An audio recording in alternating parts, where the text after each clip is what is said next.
The next day, Sarah sat under her favorite tree at school, looking much happier than usual. The bright smile on her face was hard to miss. Michael saw her from a distance and walked over, curious about what had changed. "Sarah, you're glowing today," he teased as he sat beside her. "What's going on?" Sarah smiled. "Michael, something amazing happened yesterday." He leaned closer, keen to know. "Tell me already." She shared the story of her dad meeting the strange man who gave him a huge sum of money to rebuild the garage. "Can you imagine? A total stranger just showed up and helped us. It's unbelievable." Michael's eyes widened with joy. "That's great, Sarah. Wow, whoever that person is, they're amazing." Sarah nodded. "Yes, I just can't stop thinking about how kind they were. I pray God blesses them for helping us." Michael leaned back and smirked. You know what I think?" "What?" Sarah asked, raising an eyebrow. "Maybe the stranger is actually your secret admirer," Michael teased, giving her a playful nudge. Sarah burst into laughter. "Come on, Michael, a secret admirer for me. That's silly." Michael laughed too, but kept up the teasing. "Hey, you never know. Maybe someone out there likes you more than you thought."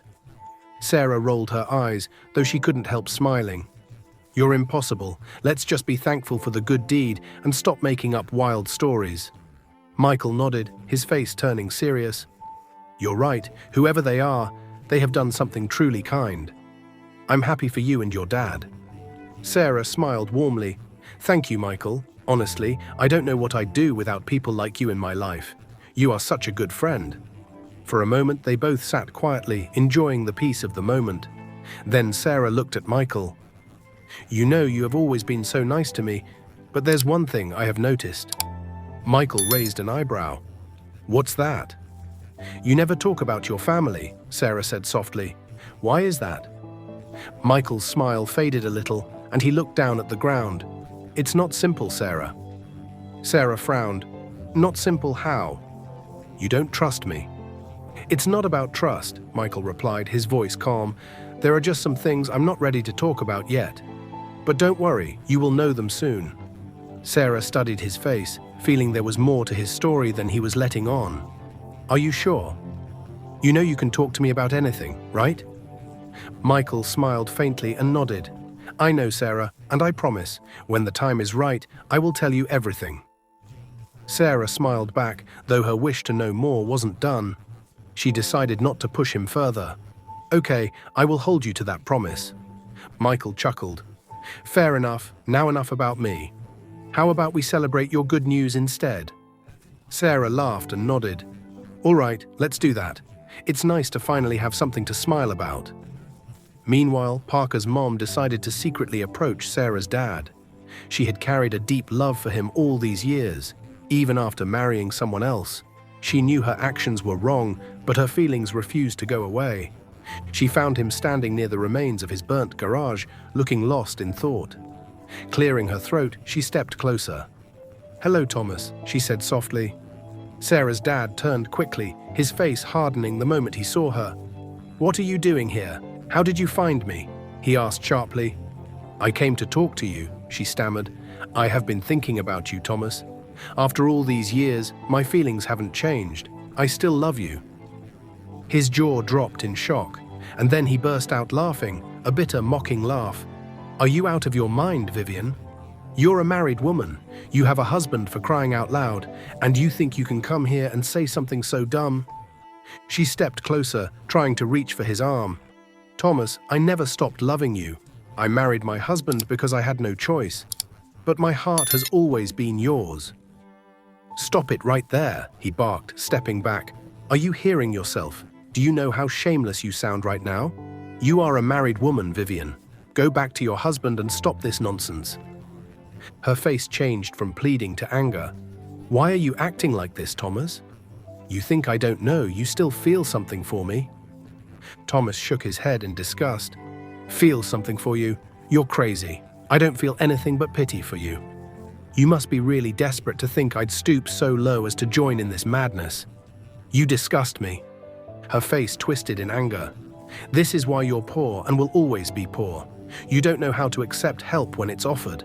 I came here to make your life better, and this is how you repay me." Thomas laughed bitterly again. "Help me? What help could you possibly offer me?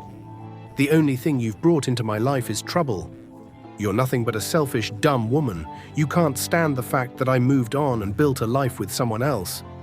That's your real problem, isn't it?" Her voice shook with rage. "You think you're so much better than me, don't you? Well, let me remind you of something. Your precious garage is gone. You've lost everything. And you know what? You haven't seen the last of me. I'll make sure you regret rejecting me." Thomas's eyes narrowed. "What are you trying to say, Vivian? Are you the one who had my garage burnt down?" She didn't answer. Instead, she turned and began to walk away. "Answer me," Thomas shouted after her. "Did you do it? Are you the one who ruined my life?" Vivian didn't look back.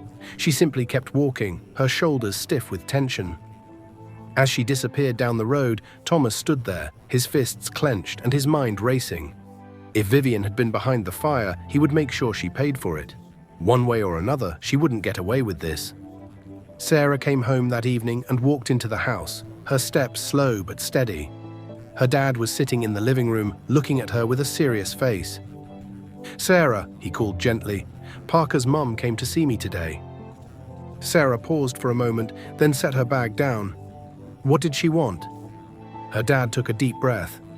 "She said she still loves me, that she never stopped loving me, and that she wants to be with me." Sarah's eyes widened in shock. She really came here to say that? Her dad nodded. "Yes, and she tried to make me believe that we should be together, but I turned her down. She's dumb to think I would even think about it."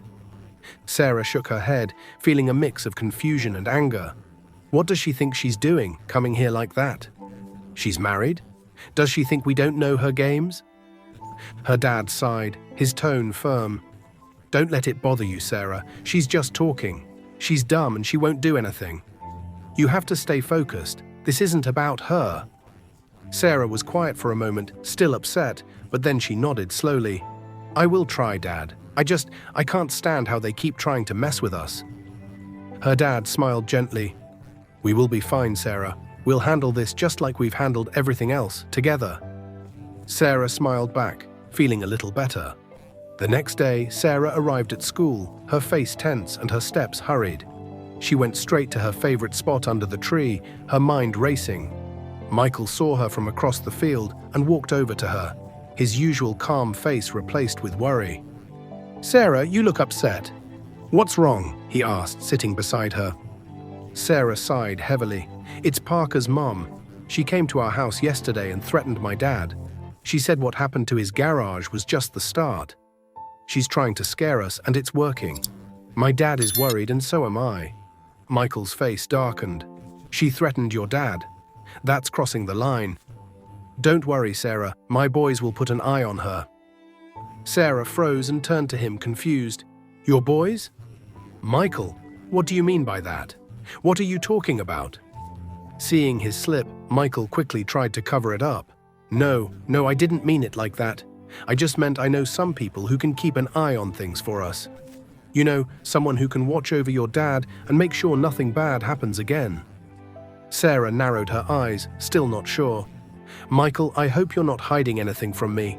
I don't want any trouble, and I definitely don't want to make things worse." Michael shook his head firmly. "I'm not hiding anything, Sarah. I just want to help. You don't have to go through this alone. I hate seeing you like this, and I'll do whatever it takes to keep you and your dad safe." Sarah waited, her mind swirling with thoughts. She wanted to trust Michael, but his words left her with more questions than answers. Still, his worry felt real, and she decided to let it go for now. "Okay," she said softly, "but please, Michael, don't do anything wild. Parker's family has too much power, and I don't want you to get hurt because of us." Michael nodded. "I promise I will be careful. I just want you to feel safe." The bell rang, cutting their talk. Sarah stood up with doubt, still feeling uneasy about everything. As they walked to class together, she silently prayed that Michael's plans were as pure as he claimed, and that her dad would stay safe. Sarah sat in the library, flipping through the pages of a textbook, trying to focus on her studies. The peace in the room was broken when Parker stormed in, his loud voice drawing everyone's attention. "There you are, you daughter of a poor car fixer," he sneered, standing in front of her. "Do you even belong in this school? Or did you sneak in just to sit under the fan because you can't afford it at home?" Sarah calmly looked up from her book, her gaze sharp. She wasn't going to let him walk all over her again. "Look who's talking," she said, "the son of a dumb, spoilt mom who can't get over my dad. Your mom came to my house to beg my dad to be with her. How sad can you people get?" The room went silent, and Parker's face turned red with shame. Sarah wasn't done yet. "You think money makes you better than me? At least my dad has pride, unlike your loose mom who can't keep her legs closed. Go home and ask her who your real dad is, because I'm sure even your rich dad doubts you're his." Laughter erupted from the students in the library. Parker clenched his fists, his pride shattered. Shamed and mad, he stormed out of the library without another word. As Parker stood outside, pacing angrily, Michael spotted him. Without waiting, he walked straight to him. "You," Michael said, pointing a finger at Parker, "stay away from Sarah and her dad. I'm warning you for the last time. If you or your mom tries anything funny again, you'll regret it." Parker turned to him. "Who do you think you are? You son of a nobody. Do you know who my dad is? He's the personal helper to a billionaire CEO. My family earns more in a week than your entire life is worth." Michael smiled, stepping closer until they were eye to eye. "You think your dad's job makes you untouchable? Let me tell you something, Parker. You don't want to know who I am or what I can do. Your family may have money, but they have no peace. Your mum can't stop chasing a man who doesn't want her. How shameful for you."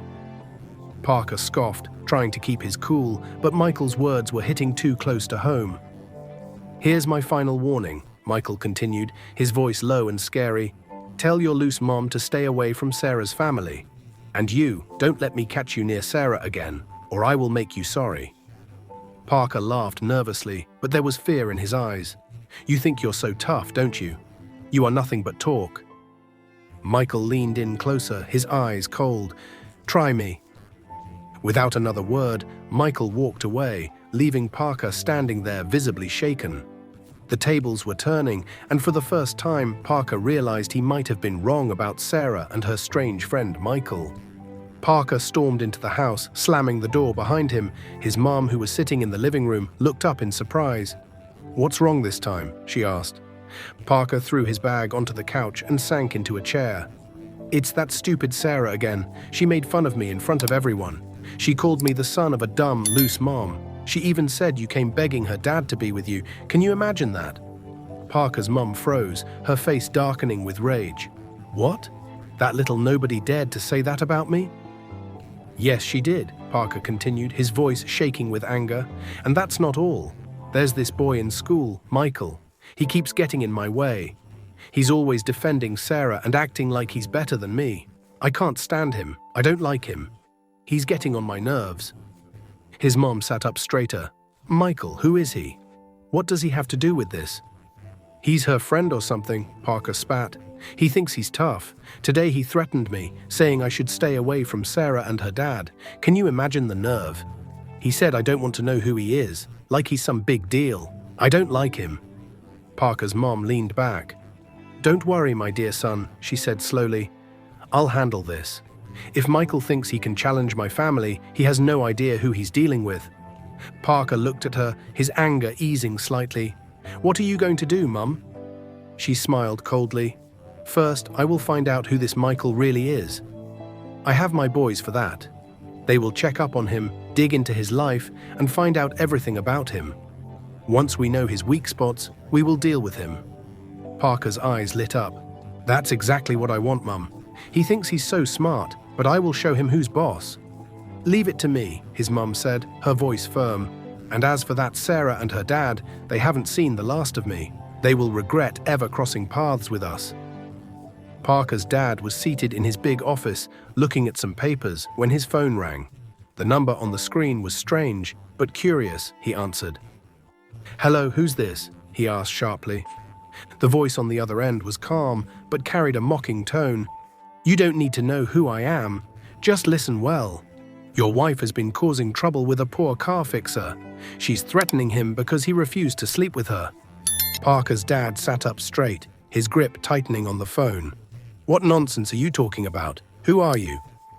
The caller chuckled. "Oh, I'm just someone who thought you needed to know the truth. She even burned down the man's garage. And here's a bit of advice.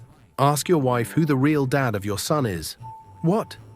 Parker's dad's voice rose in shock and anger. "What are you saying? Who are you?" But the line went dead. He sat frozen, staring at the phone. The words rang in his head, making him feel like the ground beneath him had shifted. His wife's trust had always been something he counted on, but now doubt crept in. Could this stranger be telling the truth?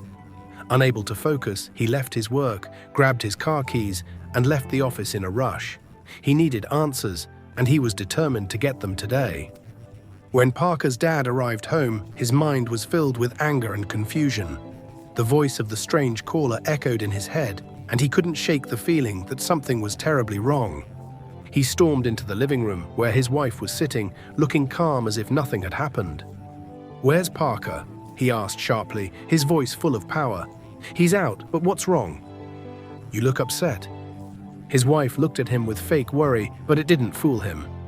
"I just got a call," he said, pacing back and forth. "Someone told me everything. About you, about the car fixer, and the way you've been threatening him." He turned to her, his eyes burning with rage. "Why didn't you tell me the truth?" His wife's face went pale for a moment before she composed herself. "What are you talking about? This is silly. Someone's spreading lies about me. I don't know any car fixer, and I've never threatened anyone." She stood up, walking toward him. "You must be confused. I will deal with whoever is trying to ruin my name. You know me." Parker's dad, however, was no longer convinced. He had always trusted his wife, but now doubt clouded his judgment.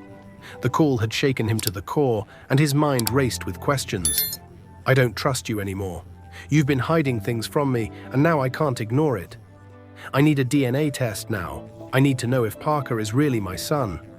All these years I have ignored the warnings, and now everything's coming to light. I should have listened." His wife's face twisted with rage, but she kept her cool. "What? A DNA test? Are you out of your mind? You don't trust me anymore, after everything we've been through." "I can't do this anymore," he shouted. "The lies, the secrets, everything, it's over." His wife was silent for a moment, her face darkening. Finally, she crossed her arms and said coldly, "Fine. Get your DNA test, but you will regret it." With that, Parker's dad stormed out of the room, his heart heavy with pain. He didn't want to believe what was happening, but he couldn't ignore the signs anymore. He needed answers, and he was determined to get them. One quiet afternoon, Sarah's dad was sitting outside their small home, lost in thought. The events of the past few weeks had weighed heavily on him, from the strange man's help to the chaos around Parker's mom. Just as he was about to head back inside, he noticed a sleek black car pull up in front of his house. His heart skipped a beat as the same stranger from before stepped out.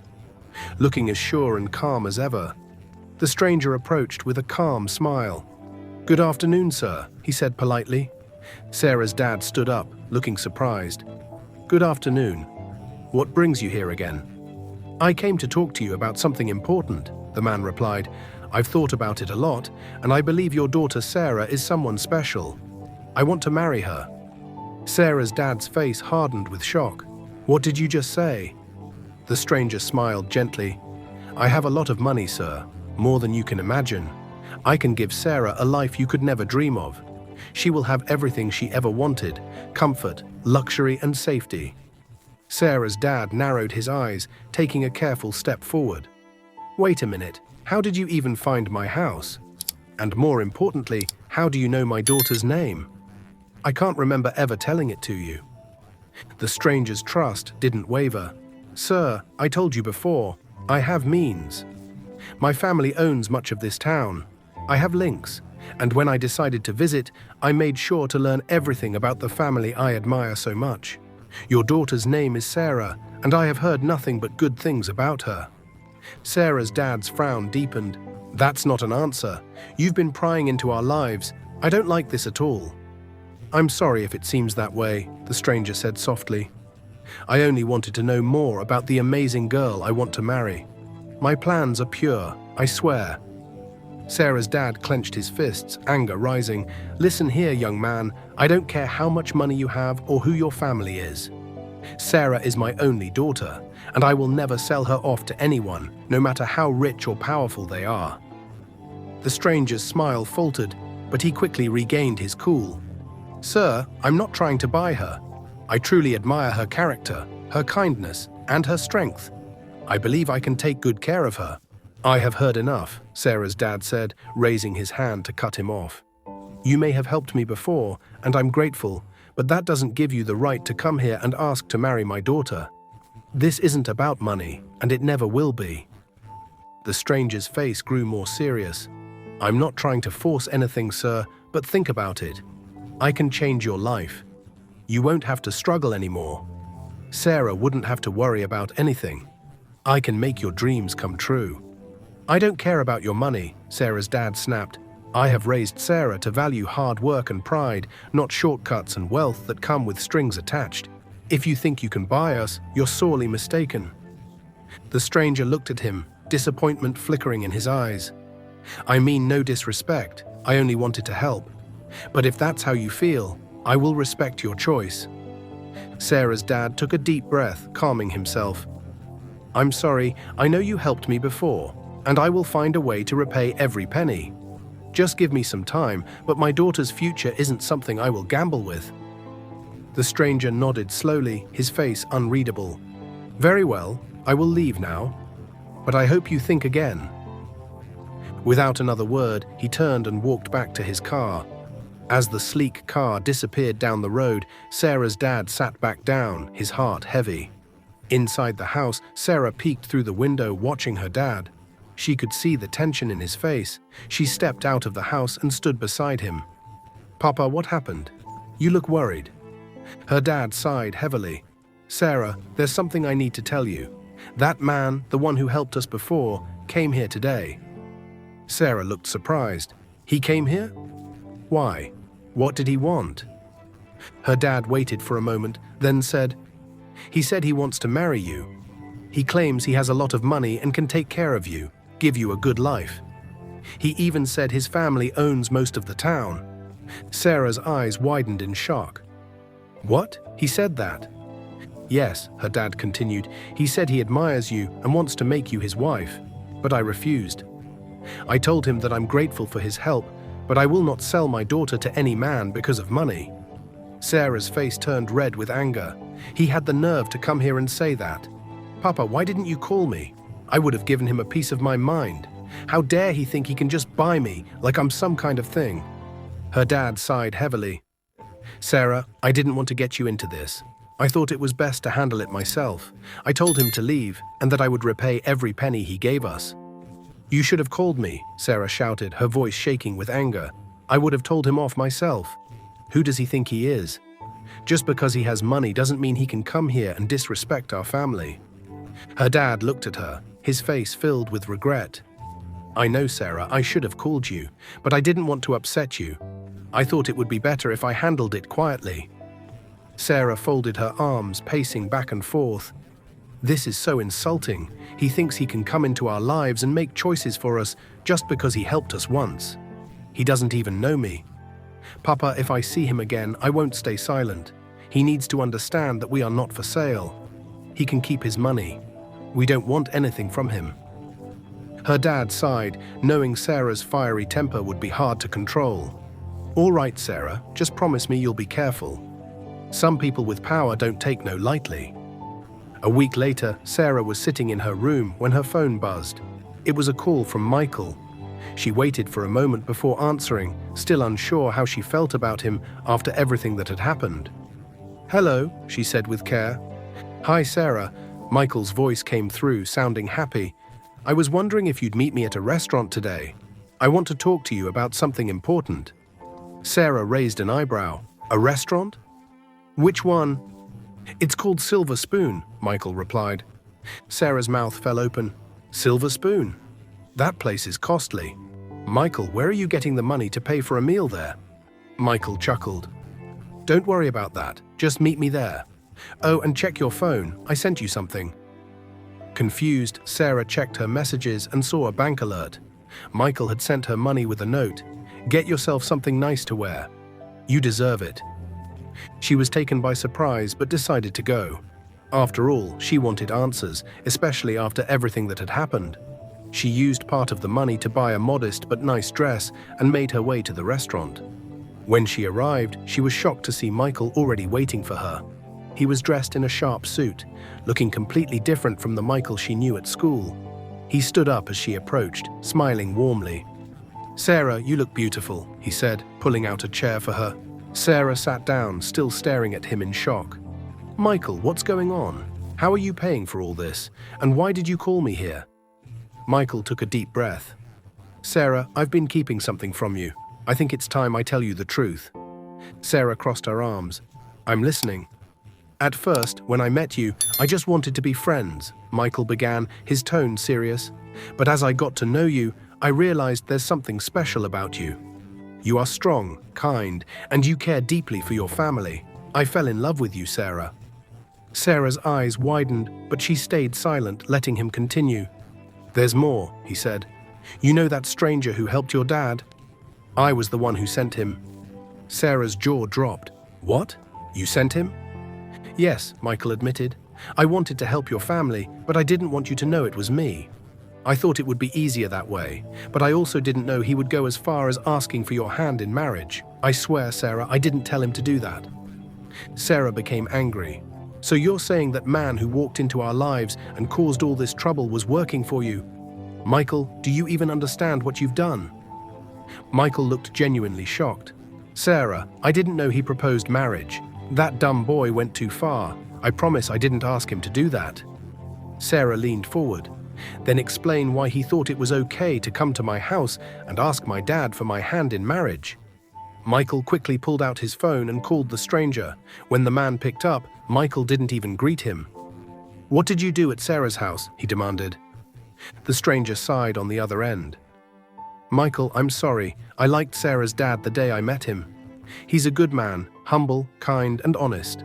And honestly, who wouldn't want to marry the daughter of a man like that?" Michael's voice rose.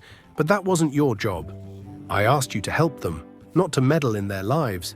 Do you know the trouble you have caused?" "I'm sorry, Michael," the stranger said again. "I didn't mean to overstep. And you never told me you liked her." Michael ended the call abruptly and turned back to Sarah, who was still staring at him. "Sarah, I swear I had no idea he would do something like that. I'm truly sorry. Please believe me." Sarah shook her head, her feelings a mix of anger and confusion. "Michael, you should have told me the truth from the start. You sent someone to help us without even letting us know it was you." "I know, and I'm sorry," Michael said sincerely. "I never wanted to upset you. I just wanted to make your life easier because I care about you." Sarah stared at him for a long moment. She could see the regret in his eyes, and deep down she believed he was being honest. "I don't know what to say," she finally admitted. Michael reached across the table, taking her hand gently. "Sarah, I messed up, but I want to make things right. I'm asking you to give me a chance to be your boyfriend. I promise to always be honest with you from now on." Sarah waited, but something in Michael's eyes told her he was sincere. After a moment, she nodded slowly. "All right, Michael, but no more secrets. If you do anything like this again, we're done." Michael smiled, relief washing over his face. "Thank you, Sarah. I promise I won't let you down." Parker's dad had not been able to sleep since the strange phone call. The thought of the words, "Ask her who Parker's real dad is," haunted him. Determined to uncover the truth, he secretly went to a private lab to have a DNA test done, using a strand of Parker's hair and his own. When the results came back, his worst fears were confirmed. Parker was not his real son. The pain cut deep. The woman he had loved and trusted had lied to him for years, raising another man's child under his roof while pretending everything was fine. That evening, he went home with a heavy heart, but a mind made up. His wife, unaware of what he knew, greeted him with her usual fake warmth. "We need to talk," he said sharply, his voice as cold as ice. His wife looked at him, confused by his tone. "What's wrong, honey?" "I got the DNA test results," he said. "Parker is not my real son." Parker's mom was shocked. I can explain." "Explain what?" he asked. "That you have been lying to me for so many years, that you had a child with another man and let me raise him as my own. You disgust me." She fell to her knees, tears streaming down her face. "I'm sorry. Please, honey, forgive me. I didn't know how to tell you. I made a mistake." "A mistake," he snapped. "A mistake that lasted this long? You made me the laughing stock of this town. You are sorry because you got caught. I should have listened to my family when they warned me about you. But no, I was blind." He pointed to the door. "Get out, you and that boy. Get out of my house now." Parker, hearing the noise, came out of his room. "What's going on?" His dad turned to him. "Pack your things. You're not my son. Both of you leave this house." Parker was stunned. "What do you mean I'm not your son? What kind of nonsense is this?" "Ask your mom," his dad shouted. "She's the one who lied to you and to me. Now get out before I call the police." Parker looked at his mom, who was sobbing hard. What's he talking about? His mom couldn't answer, and Parker's anger grew. "You're such a fool," he muttered under his breath. "You've ruined everything." With nowhere to go, Parker and his mom left the house that night, carrying only a few belongings. They found a small rundown apartment on the outskirts of town, a far cry from the nice home they had been forced to leave behind. Life in the new place was unbearable for Parker. The cramped space, the lack of money, and the constant reminder of his mom's lies filled him with hate. He hated his new life, and he hated his mom even more for being the cause of it. One evening, during another heated argument, Parker lost control. "You're nothing but a loose woman who can't keep her legs closed," he shouted at her. "You ruined my life." His mom tried to defend herself, but Parker wouldn't listen. In a fit of rage, he pulled out a gun he had secretly got. "Parker, no!" his mom screamed, backing away. "I hate you," he yelled, his hands shaking as he pointed the gun at her. "You've destroyed everything. You don't deserve to live." Before she could escape, Parker pulled the trigger. The sound of the gunshot echoed through the tiny apartment, followed by silence. Neighbors, hearing the noise, called the police. When the officers arrived, they found Parker sitting on the floor, the gun still in his hand, staring blankly at his mom's lifeless body. Parker was arrested and later given life in prison for the murder of his mom. Meanwhile, life moved on for Sarah and Michael. After years of dating, they finally got married in a beautiful event filled with love and happiness. Michael, who had grown into a successful businessman, promised Sarah a life of joy and honesty, and he kept his word. Sarah's dad, who had witnessed all the trials his family had gone through, was filled with thanks and joy. He thanked God for bringing Michael into their lives, a man who not only loved Sarah deeply, but also changed their family's story for the better. In the end, Sarah and Michael's love story became a tale of hope and goodness, a reminder that even in the midst of chaos, there's always a chance for a fresh start. Dear viewers, what lessons did you take away from this moving tale? We'd love to hear your thoughts in the comments below. If you enjoyed the story, give us a thumbs up, share it with friends, and hit that follow button. Don't forget to turn on alerts so you never miss out on our latest updates. Thanks for watching and stay blessed.